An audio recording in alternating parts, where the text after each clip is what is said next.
Isa ako sa mga avid listeners, Sir Dave. Gusto ko lang magkwento. Ako nga pala si Jonathan, isang OFW sa Middle East. 5 taon na ako nagtatrabaho bilang electrician dito sa isang malaking construction company. Sanay na ako sa init ng desyerto, sa maingay na site, at sa lungkot ng gabi sa barracks na tinatawag naming accommodation. Pero may isang gabing di ko makalimutan na nagbago ang pananaw ko tungkol sa mga kwentong multo sa abroad. Ang accommodation namin ay isang lumang gusali sa desyerto. Mga 30 minuto ang layo mula sa mismong site. 2 palapag lang, may tig-6 na kwarto kada side. At sa gitna ay parang maliit na courtyard na may mga patay na halaman. Sabi ng mga naunang batch ng mga Pinoy doon, dati raw ospital yun ng dekada 80 pa. Pero nang matigil, ginawa na lang tirahan ng mga manggagawa. Hindi ko naman pinansin noon hanggang sa dumating ang buwan ng Ramadan. Karamihan sa mga kasamahan naming Arabo ay umuuwi sa pamilya nila tuwing ganitong panahon. Kaya halos kami-kami lang mga Pinoy at ilang Nepali ang natira. Mas tahimik ang paligid, mas malamig ang hangin sa gabi, at mas ramdam ang kalungkutan sa bawat sulok ng accommodation. Pagkatapos ng trabaho, diretso kami sa kwarto. 3 kami doon. Ako, si June, at si Melvin. Si June, medyo palabiro, habang si Melvin naman, tahimik at mahilig makinig ng old song bago matulog. Noong una, wala kaming napapansin kahit anong kakaiba. Pero ilang gabi pa lang ang lumipas, nagsimula na yung mga maliliit na bagay na hindi mo agad mapapansin kung hindi mo pagbibigyan ng pansin. Isang gabi, habang nagluluto ako sa maliit naming kitchen, napansin kong parang may tao sa may pintuan ng courtyard. Nakatayo lang. Akala ko si Melvin kasi pareho sila ng height at build. Pero nang sumilip ako, wala naman. Natawa pa ako at sinabi kay John, "Ina, baka gutom lang ako." Pero nang sumunod na gabi, ganun ulit. May anino sa pinto at pag tinitigan mo, biglang mawawala. Nag-umpisa nang mapansin ni John din. Minsan daw, habang natutulog siya, naririnig niyang may naglalakad sa hallway. Parang may bitbit na mabigat. Ang mas nakapagtataka, tuwing tinitignan niya sa labas, wala naman daw tao. Pero makikita mong gumagalaw yung kurtina kahit sarado lahat ng bintana. Kinabukasan, tinanong namin yung Nepali na naka-assign sa kabilang kwarto. Ngumiti lang siya sabay sabing, "Old place, many stories here. Long time ago, people die here. No talk." Nagtawanan kami, pero halata sa boses niya na hindi siya nagbibiro. Ilang araw pa ang lumipas. Isang madaling araw, nagising ako dahil may narinig akong parang iyak ng babae. Mahina lang, parang galing sa labas ng bintana namin. Pinakiramdaman ko muna, baka panaginip lang. Pero nung tumilat ako, nakita kong gising din si Melvin. Nakatingin sa kisame. Pawis na pawis. "Jonathan, naririnig mo yun?" Mahina niyang sabi. Tumango lang ako, pero pareho kaming nakinig. Yung iyak, lumalakas, parang nagmamakaawa. Dahan-dahan akong tumayo, tinignan ang bintana. Sa labas, puro dilim. Pero may gumagalaw sa lilim ng courtyard. Parang babae na nakayuko at nakaputing damit. Hindi ako agad nakagalaw. Sa dilim ng courtyard, malinaw kong nakita yung figura ng babae.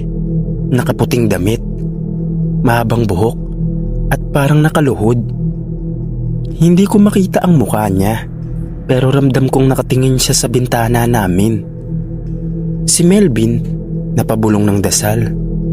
Si Jun naman, nagising din dahil sa kaluskos ng mga paa ko. "Anong meron, Ton?" tanong niya. Pero di ko na nasagot. Sa halip, itinuro ko na lang yung bintana. Nang sumilip din siya, napaatras siya agad. "Tangina, may tao sa labas."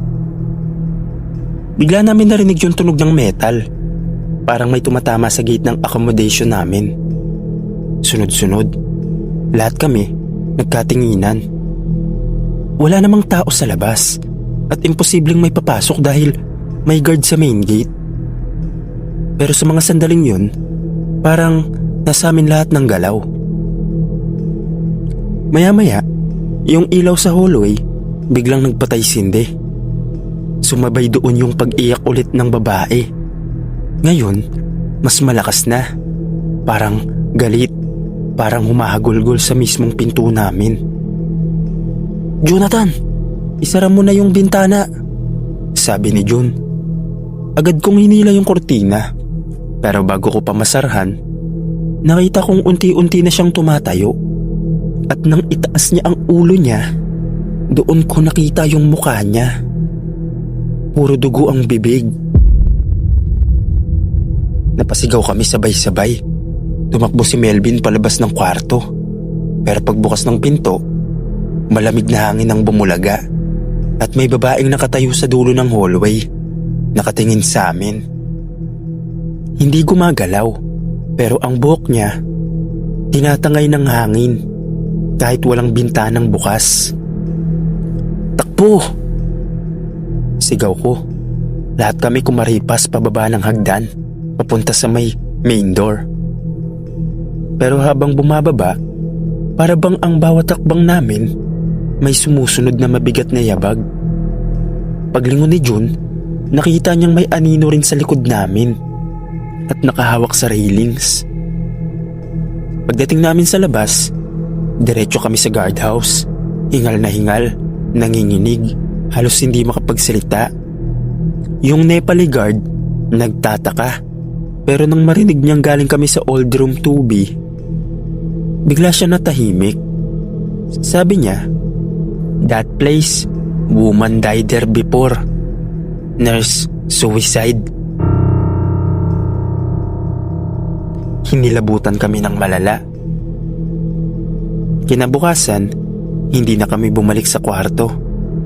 Kinausap namin yung site supervisor at matapos ang ilang paliwanag, pumayag siyang ilipat kami ng bagong accommodation, mas malapit sa project site.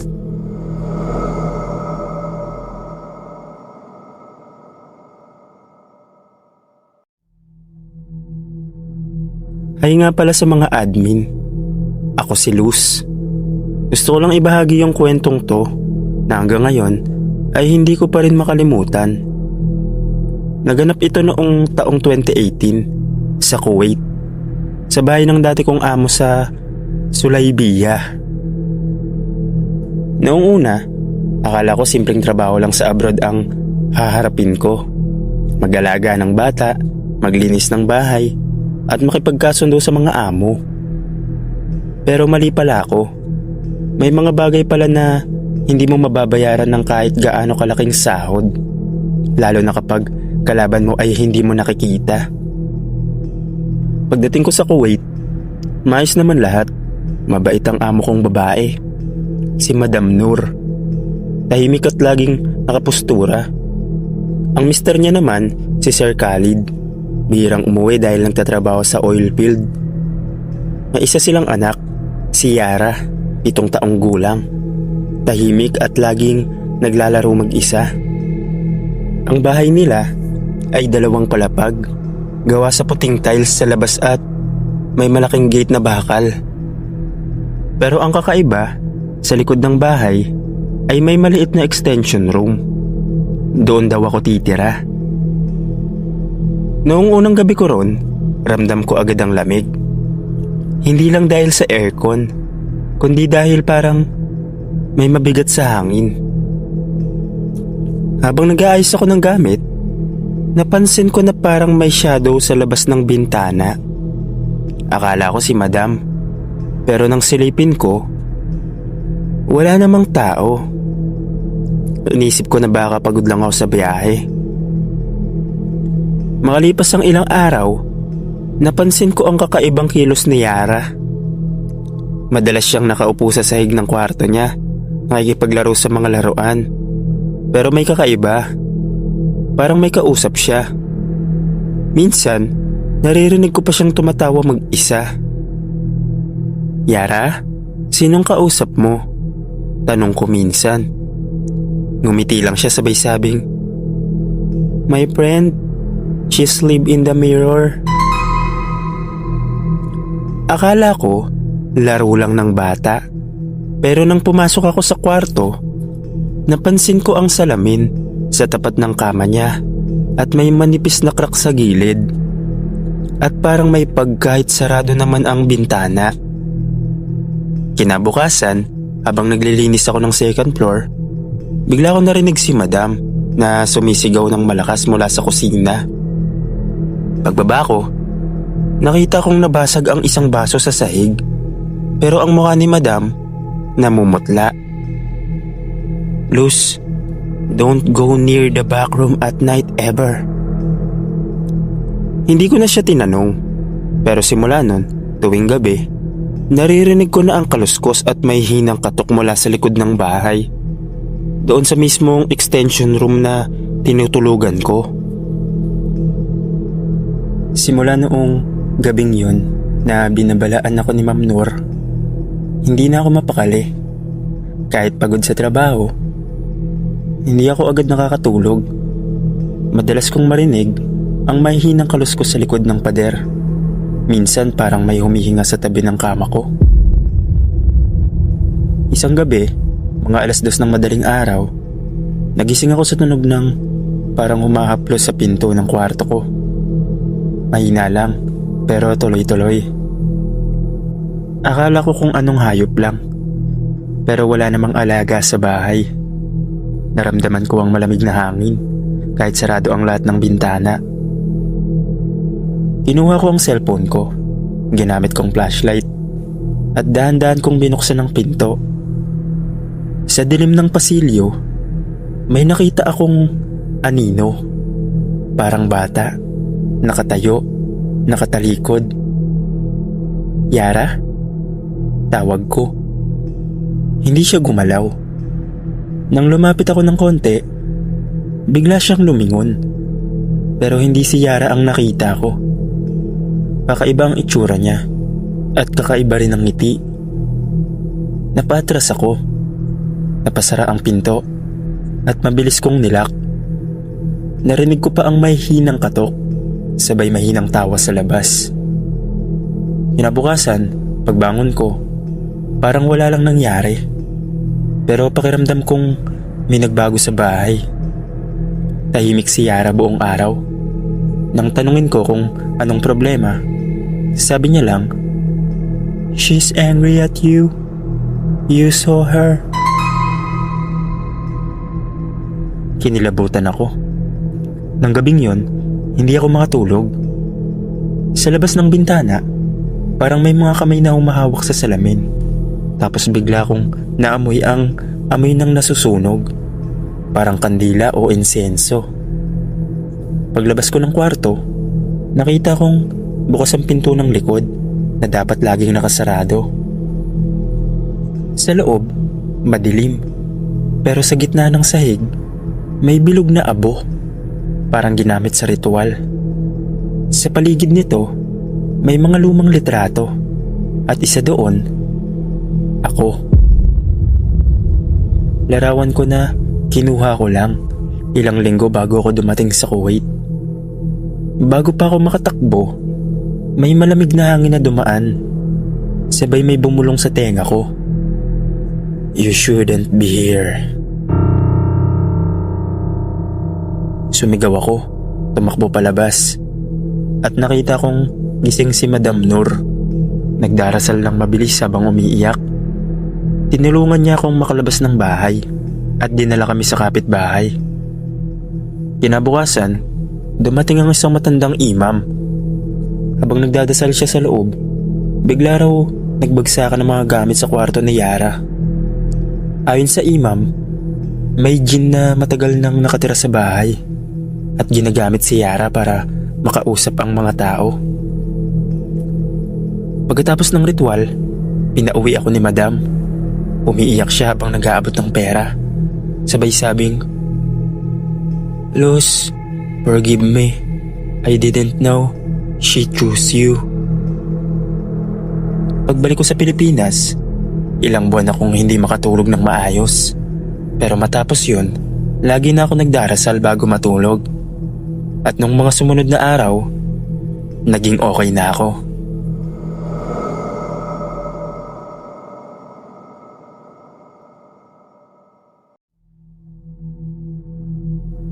Ako si May, isang OFW sa Qatar. At 3 taon na ako nagtatrabaho bilang kasambahay. Simple lang dapat ang trabaho ko. Maglinis ng bahay, maglaba, at tumulong sa mga bata. Pero nang mapunta ako sa isang pamilya, doon ko naranasan ang pinakang nakakatakot na karanasan sa buhay ko.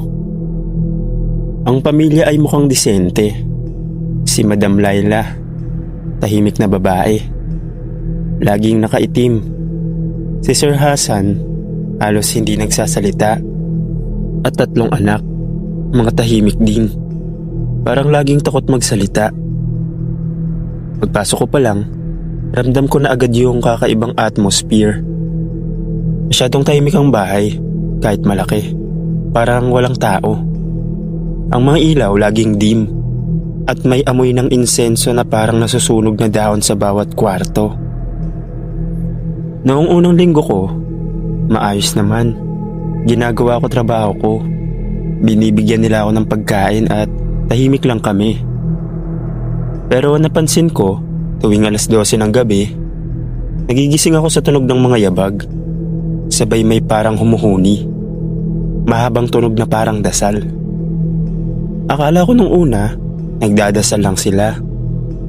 Pero iba yung tono. Mabagal, paulit-ulit, at may halong boses ng mga bata. Isang gabi, hindi na ako nakatiis. Sumilip ako mula sa pintuan ng kwarto ko. Sa sala, nakaluhod silang lahat sa bilog. May hawak na kandila. Sa gitna, may larawan ng batang babae na may itim na mata. Parang lumang drawing. Ang ilaw ng kandila kumikislap at sabay-sabay silang nagbubulong sa salitang hindi ko maintindihan. Kinabukasan, nagtanong ako kay Madam kung sino yung nasa larawan. Bigla siyang tumingin sa akin ng matalim. "Don't ask questions," sabi niya sabay alis. Simula noon, naging kakaiba ang pakikitungo nila sa akin. Parang lagi nakamasid. Minsan, pag naglilinis ako ng kwarto, may mga bagay akong nakikita na hindi ko dapat makita. Mga papel na may simbolo, mga maliit na bote ng dugo, at minsan, parang buhok na nakatali sa tela.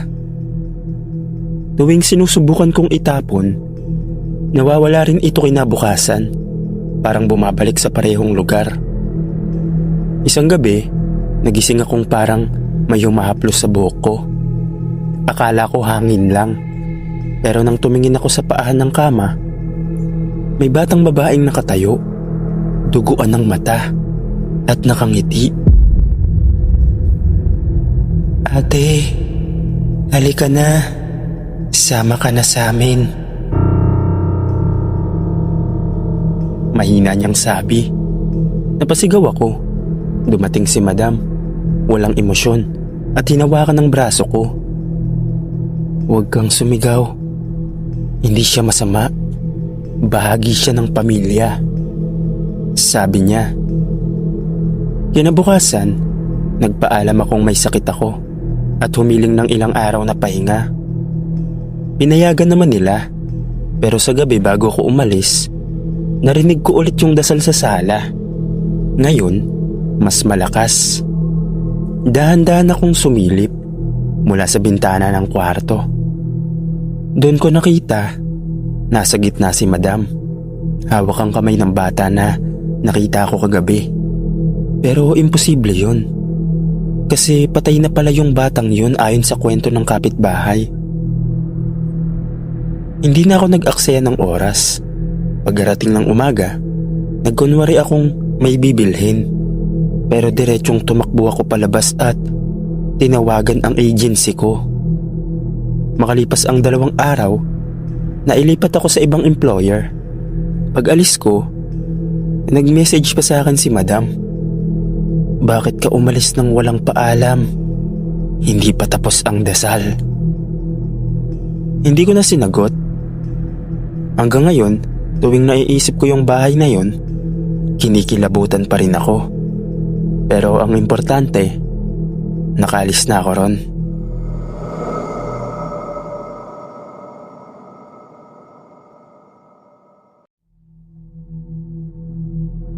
Magandang araw, Sir Dave.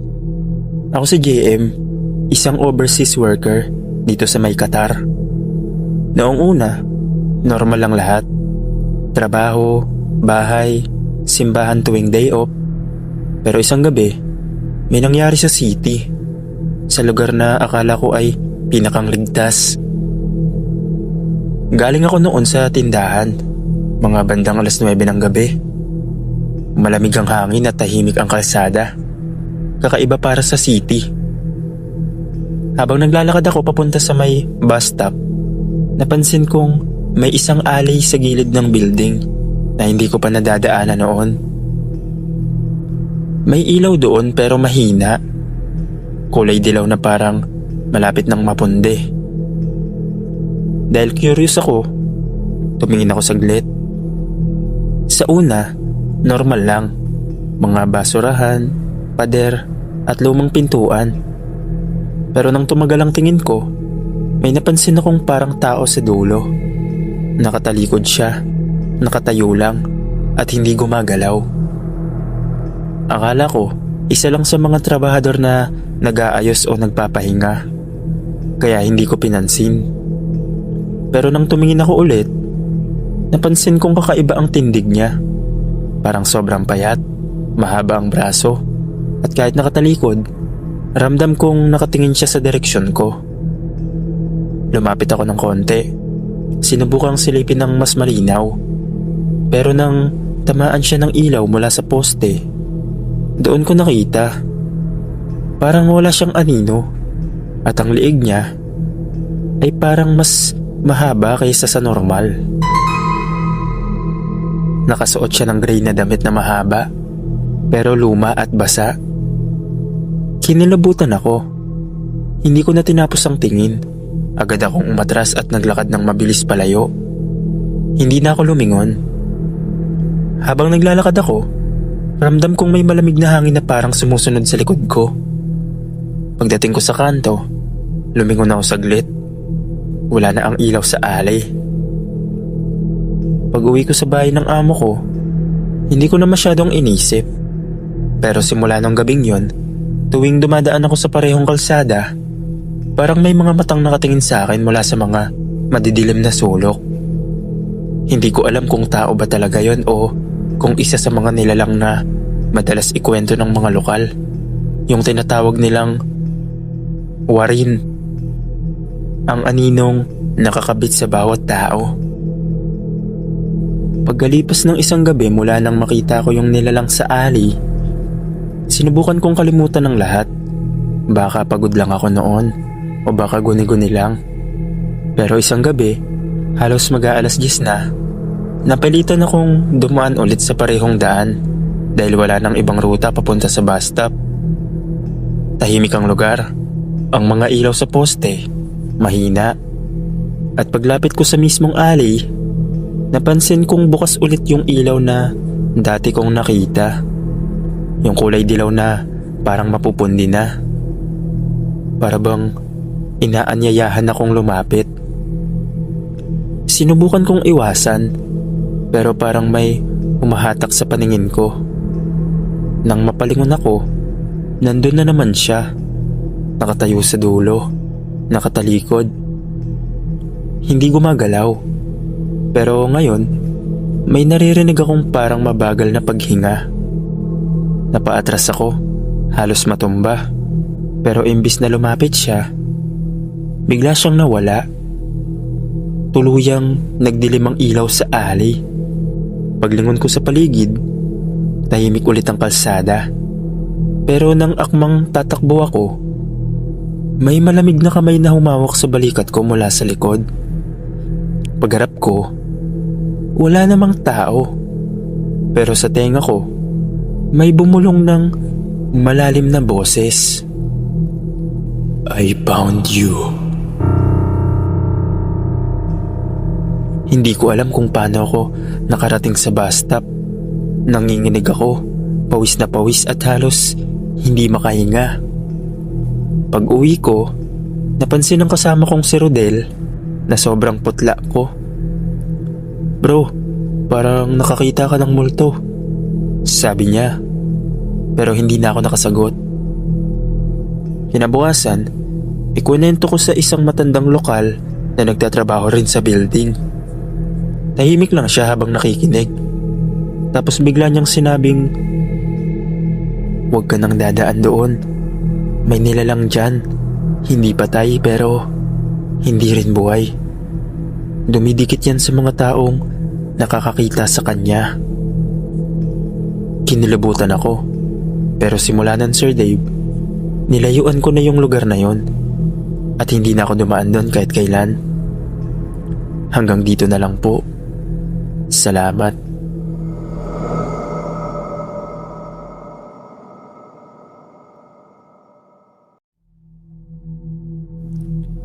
Ako si Vincent, isang maintenance staff sa isang pribadong ospital dito sa Qatar City. Hindi ko na po babanggitin kung saan, pero isa to sa mga kilalang ospital. Moderno at laging puno ng pasyente sa araw. Pero iba ang kwento kapag gabi na.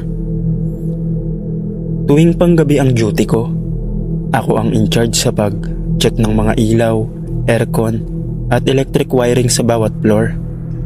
Karaniwan, kalmado lang ang shift. Pero tuwing dumarating ako sa 7th floor, palaging may kakaibang pakiramdam. Parang may malamig na hangin na dumadaan. Ang ward 7 sa floor na yun ay matagal nang sarado. Ayon sa mga kasamahan kong Arabo, dati raw yun ang ward ng mga pasyenteng hindi na umaabot sa ICU. Pero matapos ang sunod-sunod na pagkamatay ng mga pasyente sa loob, pinasara na ang ward at ginawa na lang storage. Isang gabi, bandang 2:00, tumawag ang head nurse sa radyo. "Vincent, check mo nga yung ilaw sa ward 7. Biglang nag-on and off." Napatigil ako. Alam kong walang tao ron at nakalakang pinto. Pero dahil trabaho ko yun, wala akong nagawa kundi pumunta. Paglapit ko pa lang sa dulo ng hallway, kita ko na agad sa salamin ng pinto na nagpapatay sindi nga ang mga ilaw sa loob. Mahina kong pinihit ang seradura gamit ang spare key. Pagbukas ko, sinalubong ako ng malamig na hangin at amoy ng lumang gamot. Siyempre walang tao, mga lumang kama at mga lumang stand na kalawangin. Pero ang mga fluorescent light, nagpi-flicker pa rin. Nang silipin ko ang pinakandulo ng ward, napansin kong parang may nakaupong tao sa kama. Nakaputing gown, nakayuko, mahaba ang buhok. Akala ko, isa lang sa mga staff na nagpapahinga. "Hello? Maintenance lang po ako." Tawag ko, pero hindi siya sumagot. Lumapit ako, pero nang mapansin kong hindi gumagalaw yung tao, tinapat ko yung flashlight ko. Tapos, biglang nawala. Kinilabutan ako. Umatras ako ng dahan-dahan. Pero biglang namatay lahat ng ilaw sa loob ng ward. Nagdilim. Tanging tunog lang ng mahinang beep mula sa isang lumang sira na monitor ang naririnig. Habang hawak ko ang flashlight, nakita ko sa pader ang anino ng isang babae. Pero wala naman tao sa harap ko. Hello? Sabi ko ulit. Nanginginig na ang boses ko. Unti-unting gumalaw ang anino. Umarap sa akin. Pero nang itutok ko ang ilaw, wala pa ring tao. Paglingon ko sa kaliwa, doon ko siya nakita. Nakatayo sa pagitan ng dalawang kama. May dugong tumutulo sa mata. Mabilis akong umatras, pero parang lumalapit siya kahit hindi gumagalaw ang mga paa niya. At nagpatay sindi ang ilaw. Tapos mas lumalapit siya. Hanggang sa nasa harapan ko na siya. Ang lamig ng hininga niya. At sa tenga ko, bumulong siya. Hindi pa kami tapos dito.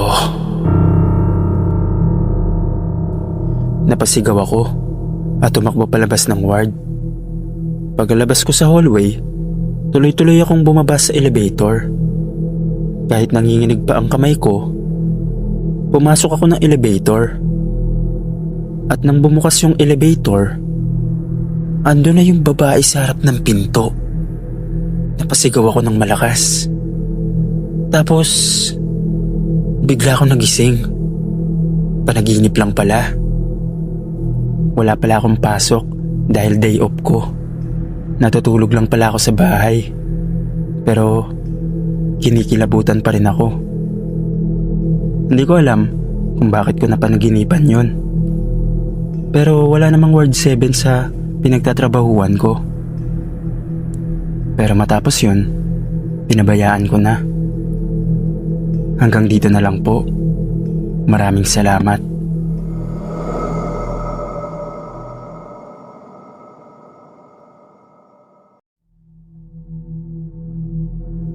Hanggang ngayon, dala ko pa rin ang takot tuwing naaalala ko ang gabing yon sa Kuwait. Pumunta ako ng Kuwait noong 2022. Gaya ng maraming Pilipino, umasa akong makakatulong sa pamilya at makaipon para sa kinabukasan. Naging housekeeper ako sa isang malaking bahay sa Salmiya, malapit sa dagat. Tahimik ang lugar, malayo sa city, at mukhang bagong ayos ang bahay. Maayos naman ang trato ng amo kong babae, pero may isang bahagi ng bahay na laging pinapaalalahanan akong huwag papasukin. Ang huling kwarto sa dulo ng hallway sa second floor. Lagi itong nakalak. Wala raw akong kailangang gawin doon, kaya hindi ko na pinakailaman.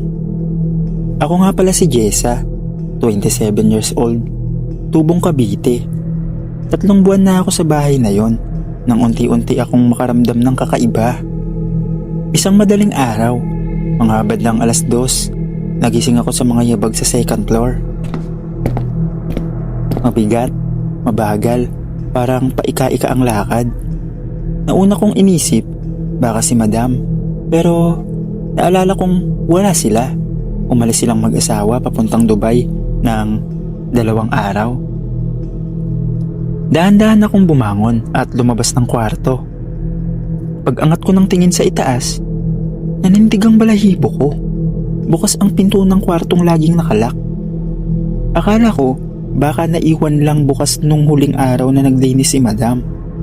Pero nung lumapit ako, napansin kong malamig sa paligid. Kahit sobrang init sa labas, walang aircon na bukas, pero parang may nagyayelong hangin sa hallway. Pagsilip ko sa loob ng kwarto, bumungad sa akin ang mga lumang laruan, crib at larawan ng batang babae na nakangiti. Tapos narinig ko ang iyak ng bata.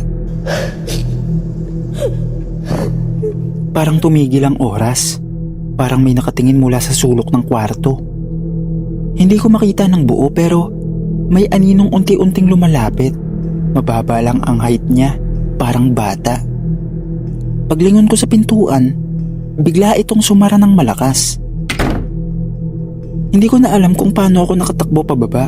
Sumiksik ako sa ilalim ng lamesa sa kusina at doon ako naghintay hanggang mag-umaga.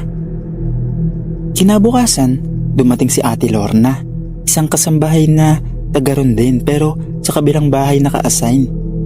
Sinabi ko sa kanya ang nangyari Napabuntong hininga siya at napailing. Hindi ka dapat pumasok doon, Jessa. Yung kwarto na yon, dati sa anak ni Madam. Nahulog siya sa hagdan. Wala na siyang buhay nang dinala sa ospital. Simula noon, kahit sinong kasambahay na naiwan sa bahay, lagi raw may naririnig. Iyakan, tawa, yung iba, kinakalabit habang natutulog. Lumipat ako ng employer makalipas ang 1 buwan. Hindi ko na kinaya ang tensyon sa bahay na yon. Pero habang buhay kong dadalhin ang alaala ng gabing yon. Hanggang ngayon, tuwing nakakakita ako ng crib o nakakarinig ng iyak ng bata sa malayo, napapalingon ako. Hanggang dito na lang po, Sir Dave. Maraming salamat po.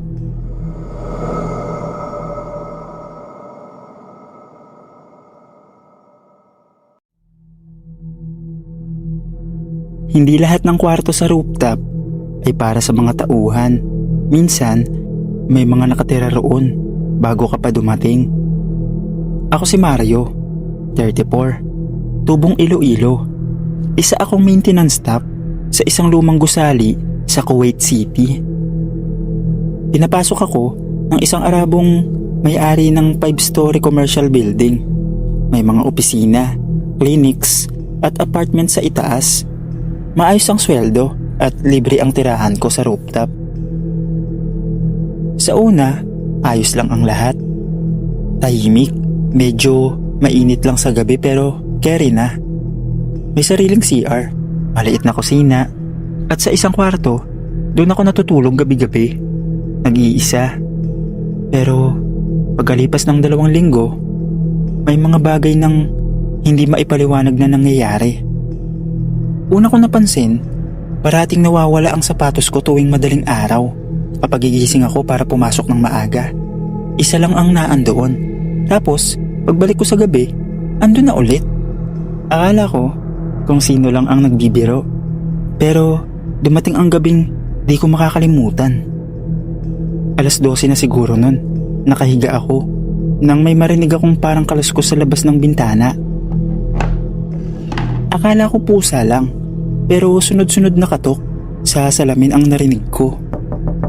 Takot na takot ako dahil wala namang bintana sa gilid ng kama ko. Pader lang yun. Tumayo ako at sinilip ko ang pinto. Nang binuksan ko, malamig ang simoy ng hangin. Masyadong malamig para sa isang rooftop sa Kuwait. Sa sulok ng kwarto ko, may nakaupo, isang babae, nakaputing abaya. Mahaba ang buhok at nakatungo ang ulo. Hindi siya gumagalaw, hindi rin siya nagsasalita. Pero ramdam ko ang bigat ng presensya niya. Parang sinasakal ako ng hangin. Bumalikwas ako palabas. Tumakbo ako pababa kahit nakapambahay lang. Pumunta ako sa 2nd floor kung saan naroon ng security office. Laking pasalamat ko at gising si Ate Minda, isang Pinay din na naroon naka-assign bilang cleaner. Nang sinabi ko sa kanya ang nakita ko, napatingin lang siya sa akin ng seryoso. Mario, hindi mo alam, bago ka dumating, may isang Pinay na janitor na roon din nakatira sa rooftop. Namatay siya roon, na-stroke, natagpuan na lang kinabukasan, nakabulagta sa sulok ng kwarto. May suot siyang puting duster. Napalunok ako. Hindi ko na sinabi kung anong itsura ng babaeng nakita ko. Kasi pareho sa sinabi niya. Simula noon, tuwing gabi, hindi na ako natutulog sa rooftop. Pansamantala akong tumira sa maliit na storage room sa 3rd floor. Di man komportable, mas panatag ang loob ko. Sa huling linggo ko bago umuwi ng Pilipinas, sinubukan kong bumalik at linisin ang rooftop. Pagbukas ko ng pinto, may sulat sa mesa na hindi ko alam kung sino ang nagsulat. Wala akong kasalanan. Ako lang ay naiwan. Minsan, hindi tayo ang unang dumating at hindi rin tayo ang huling aalis. Pero may mga kaluluwang ayaw pa rin bumitaw. At kung ikaw ang bagong salta, ikaw ang makakakita. Hanggang dito na lang po, Sir Dave. Maraming salamat po.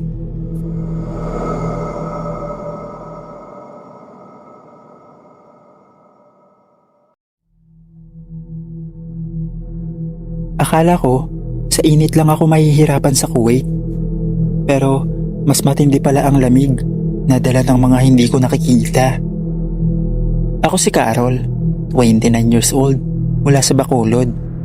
Nakarating ako sa Kuwait noong 2023 bilang caregiver. Sa totoo lang, hindi ko plano ang mag-abroad. Pero nang mamatay ang tatay ko sa sakit, ako na ang pumasan sa gastos ng pamilya. Lakas loob ako nag-apply at sinuwerte namang makahanap agad ng employer. Pinagtrabahuan ko ang isang matandang babae sa Kuwait na si Madam Salwa na nakatira sa may Hawali District. Mayaman siya, retired professor, pero may sakit sa buto kaya hirap sa paggalaw. Tahimik lang siyang tao. Ang tanging kasama namin sa bahay ay si Sadiq, ang driver, gardener at isang kasambahay na taga-India. Ang bahay ay parang lumang bila. Maraming silid, mataas ang kisame at may mga lumang webles na mukhang antik. Sa unang linggo ko pa lang doon, may napansin na akong kakaiba. Laging may tunog ng yabag tuwing 2:00 ng madaling araw. Ang problema, ang kwarto ko ay nasa second floor, sa pinakandulo ng pasilyo. Ang kwarto ni Madam ay nasa ibaba. Si Sadiq ay nasa quarters sa likod ng bahay at ang kasambahay ay nasa baba rin. Sa madaling salita, wala dapat ibang naglalakad sa itaas kundi ako. Noong una, hindi ko ito pinansin. Siguro iniisip ko lang. Pero gabi-gabi, parehong oras, 2 AM tapos ang mga yabag ay tumitigil sa mismong labas ng pinto ko. Isang gabi, naglakas loob akong silipin, hawak ang maliit na flashlight. Binuksan ko ang pinto. Walang tao, pero naroon ang bakas ng mga yapak sa marmol na sahig, tapos basa. Bumigat ang dibdib ko. Pagbalik ko sa higaan, nanatili akong gising hanggang umaga. Kinabukasan, tinanong ko si Madam kung may CCTV ba sa hallway. Sabi niya, wala. Pero sumimangot siya pagkatapos. Walang dapat tanungin tungkol sa itaas. Dati nang may naninirahan doon. Hayaan mo na lang. Sabi niya. Mula noon, lalong tumindi ang mga pangyayari. Sa salamin ng banyo, minsan ay may itim na abaya akong nakikitang dumadaan sa likod ko kahit sarado ang pinto. Isang madaling araw, nagising akong may nakaupo sa paahan ng kama ko. Akala ko, panaginip lang. Pero nang magising ako ng tuluyan, andun pa rin ang bakas ng pag-upo sa kumot. Mula noon, hindi na ako makatulog ng maayos. Pero ang pinakamatindi ay nang isang gabi, habang pinapalitan ko ng diaper si Madam. Bigla siyang napatingin sa likod ko at napasigaw, "Latansur, huwag kang tumingin." Sigaw niya sa Arabic. Nataranta ako, pero napalingon pa rin ako sa likod at doon ko siya nakita. Isang babaeng nakaitim na abaya, walang muka, parang usok na may anyo ng tao. Nakalutang siya sa may kisame, unti-unting lumalapit. Natulala ako, hindi ako makagalaw. Nagdasal si Madam ng paulit-ulit habang pinapikit ako. Ramdam ko na lang ang pagbigat ng hangin sa paligid hanggang sa tuluyang nawala ang presensya. Kinabukasan, hindi na kami nagkatinginan ni Madam, pero kinausap niya ako ng seryoso matapos ang ilang araw. Ang babaeng iyon ay ang kapatid kong si Amena. Noon pa siya namatay, nalunod siya sa bathtub sa kwartong yan. Mga 2 dekada na ang nakalipas. Hindi pa siya matahimik at sa tuwing may bagong tagapag-alaga sa akin, dumadalaw siya. Pinapakita niya kung sino ang tunay na may-ari ng bahay. Hindi ako makapaniwala sa narinig ko. Isang buwan pa akong nanatili bago ako inilagay sa bagong employer. Hindi ako nagsumbong, hindi ako nagreklamo, pero mula noon, hindi na ako natulog ng patay ang ilaw. Hanggang dito na lang po, Sir Dave. Maraming salamat po.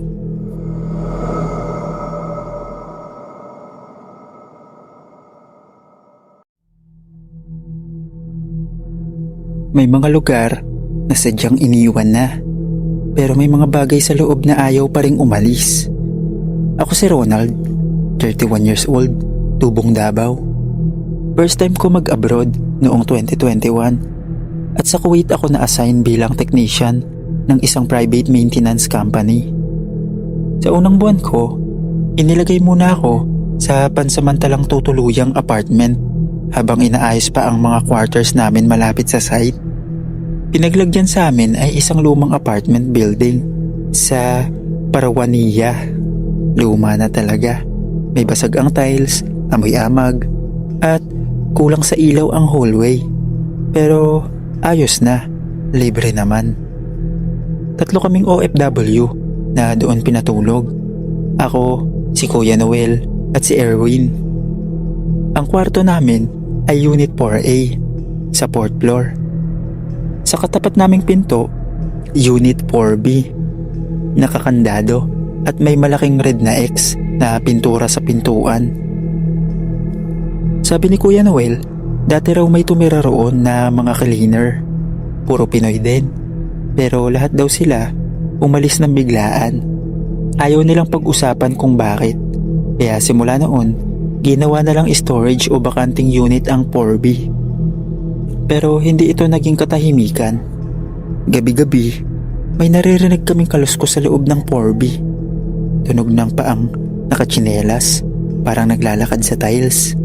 Minsan, tunog ng nahulog na bagay. Isang gabi, ay parang umiiyak na babae. Mahina lang, parang nanggagaling sa kisame. Si Erwin, pinaka natatakot.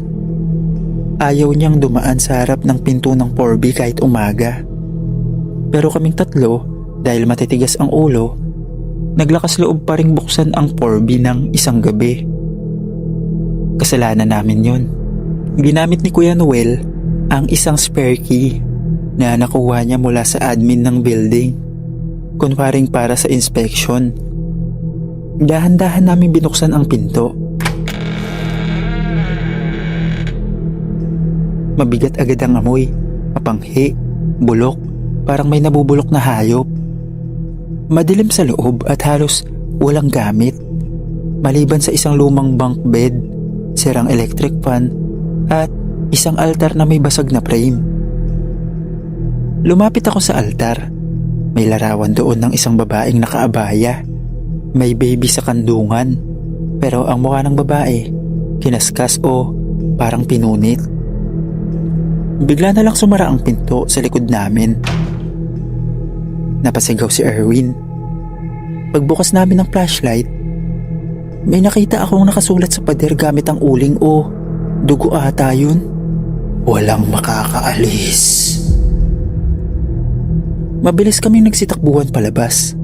Pero ang problema, hindi bumubukas ang pinto. Para bang may nagbablock mula sa labas. Nang sumigaw kami, saka palang ito biglang bumukas. Palabas naming hinintay si Erwin. Paglabas namin, hinimatay si Erwin. Si Kuya Noel naman, napanaginipan ng paulit-ulit ang babae sa larawan. Laging lumalapit, bulag ang mata, duguan ang damit, at sinasabing, "Ibalik niyo siya. Ibalik niyo siya." Kinabukasan, dinala namin si Erwin sa klinik ng kumpanya. Walang makita sa kanya, malakas ang katawan pero ayaw nang magsalita. Ako naman, simula nung gabing yun, lagi kong naaamoy ang mabahong singaw mula sa pinto ng 4B kahit sarado naman ito. Makalipas ang 3 araw, inilipat na kami ng quarter sa wakas. Pag alis namin, tinakpan na ulit ng pintura ang X sa pinto ng Unit 4B. Pero bago kami umalis, tinanong ko ang janitor na Pinoy din. Sa umpisa, ayaw niyang magsalita pero nung nagpresenta ako magbibigay ng yosi, nagkwento siya. May namatay dyan dati. OFW din. Babae. Niloko ng boyfriend. Nagkaanak sa iba. Iniwan siya rito. Nababaliw na raw. Hanggang sa isang araw, nakita na lang siya nakabitin sa loob. Hawak ang litrato nila. Yung frame ng altar na sinira nyo, Ayun yun. Ibalik niyo siya. Yun ang huling narinig ni Kuya Noel bago siya umuwi ng Pilipinas. May sakit na hindi maipaliwanag. Ako naman, nandito pa rin sa Kuwait. Pero tuwing nakakakita ako ng pinto ng abandonadong unit, palagi kong naririnig ang tunog ng tsinelas sa tiles. Hanggang dito na lang po, Sir Dave. Maraming salamat po.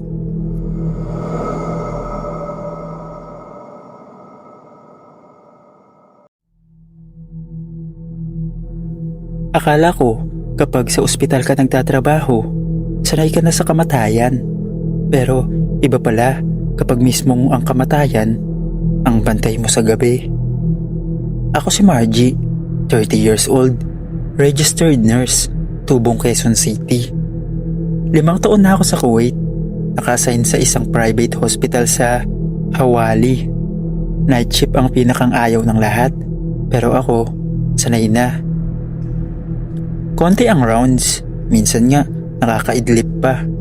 Pero 1 buwan lang mula nang inilipat ako sa bagong wing ng ospital, doon ko naranasan ang hindi ko inaasahang bangungot. Room 209. Yan ang kwartong inassign sa akin gabi-gabi.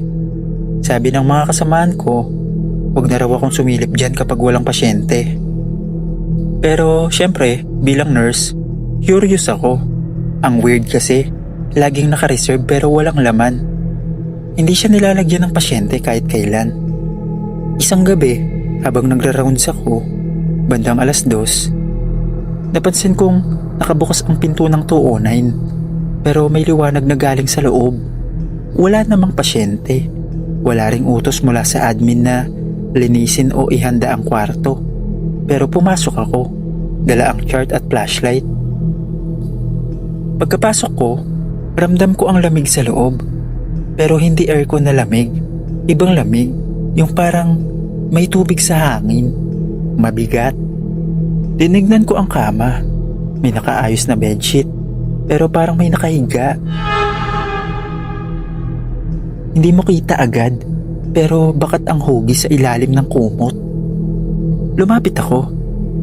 Excuse me po. Tanong ko, mahina. Walang sumagot. Dahan-dahan kong inangat ang kumot. Walang tao. Pero ang bedsheet, painit. Parang may katatayo lang. Bigla, naramdaman kong parang may dumaan sa likod ko. Mabilis at malamig. Paglingon ko sa salamin sa gilid ng kama, may anino ako nakita. Nakasuot ng patient gown, kalbo at nakangiti. Pero ako lang nga nasa kwarto. Umalis ako agad. Pinilit kong huwag magpakita ng takot. Binalik ko ang pinto sa pagkakasara. Kinabukasan, kwento ko kay Nurse Fatima, isang Pinay rin na mas matagal na sa ospital. Napatingin siya sa akin, sabay sabing, "Bakit ka pumasok sa 209? Sabi ko, bukas ang ilaw. Akala ko may pasyente. Natahimik siya sandali, tapos tumingin sa paligid at bumulong. "Margie, yung kwarto na yon, dyan namatay si Dr. Saman. Dati siyang surgeon dito, pero may sakit sa utak. Isang gabi, nagkulap siya habang nag-ooperate. Doon siya inalagaan sa room 209. Pero bago siya mamatay, palagi siyang nakangiti at sinasabing, 'Akin ang kwarto na to. Walang ibang titira dito. Ako lang.'"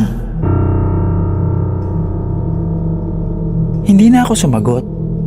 Simula noon, bawat night shift ko, pinipilit kong iwasan ang room 209. Pero may mga gabi, kahit nakasara ang pinto, nakikita kong may ilaw sa ilalim ng pintuan. At sa salamin ng hallway, minsan, may nakikita akong kalbong pasyente na nakangiti. Sumisenyas na pumasok ako. Hindi ko na siya pinansin. At sana, hindi niya na rin ako pansinin balang araw. Sa ospital, hindi lahat ng kwarto ay bakante. May mga kama na di dapat tulugan.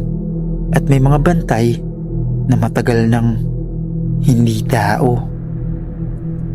Hanggang dito na lang po, Sir Dave. Maraming salamat po.